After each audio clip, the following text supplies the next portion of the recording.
Dikatakan oleh Imam Muhammad bahwa Allahu 'alal 'arsy yakrubu min ibadihi kama yasha kaifa syaa. Allah itu di atas ars dan selalunya di atas semua makhluknya. Tapi Allah mampu mendekat ke siapa saja yang dikehendaki. Kita tidak tahu bagaimana cara Allah mendekat. Termasuklah Allah turun ke langit yang terdekat, itu Allah mendekat ke sana. Lalu mengatakan, siapa? Man dzalladzi taghfiruni fa'aghfirullah. Siapa yang hendak beristighfar sehingga aku ampuni? Man dzalladzi yas'aluni fa'utiyahu. Siapa yang meminta kepadaku akan aku beri.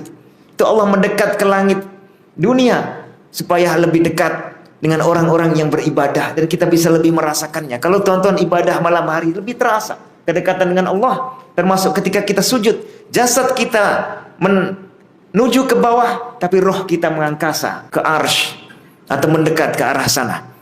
Jadi ini semua sifat-sifat yang sempurna. Allah datang nanti di hari kiamat sama sekali bukan sifat yang problem. Maka salah besar kalangan mutakallim yang mempersoalkan sifat-sifat Allah dalam Al-Quran. Dipertanyakan ini layak kita tetapkan atau tidak. Ini muhkam ataukah mutasyabih. Ini mau kita takwil ataukah kita tafwid. Ini informasi dari Allah untuk kita mengenai Allah sendiri. Justru itulah informasi yang paling benar dan itu maha sempurna.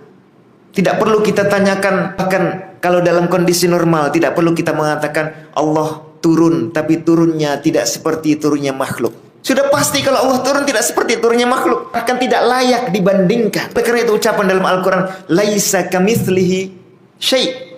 Tidak ada yang seperti Allah. Bukan Allah tidak seperti yang lain. Kalau dibilang Allah tidak seperti yang lain, belum maksimum pujiannya. Tapi kalau kita katakan Allah tiada taranya, Allah tiada yang membandingkannya, apakah ada yang sama dengan Allah? Tidak ada. Ini ungkapan yang lebih benar. Bukan kita mengatakan Allah tidak sama dengannya, itu salah. Tapi itu ungkapan yang belum sempurna, masih kurang. Apa hebatnya dibilang tidak sama dengan manusia? Ataupun tidak sama dengan manusia. Udara pun tak sama dengan manusia. Apa hebatnya dibilang tidak sama dengan manusia? Tapi kalau kita katakan tidak ada yang menyamainya, nah itulah pujian. Dan itu cara Al-Quran. Kalau mengatakan dalam surah Al-Ikhlas, kita semua hafal, walawan ahad, atau tidak ada yang setara dengan Allah. Itulah cara pujian. Untuk menyamak, untuk membandingkan dengan yang lain, secara global kita nafikan ada yang sama dengan Allah.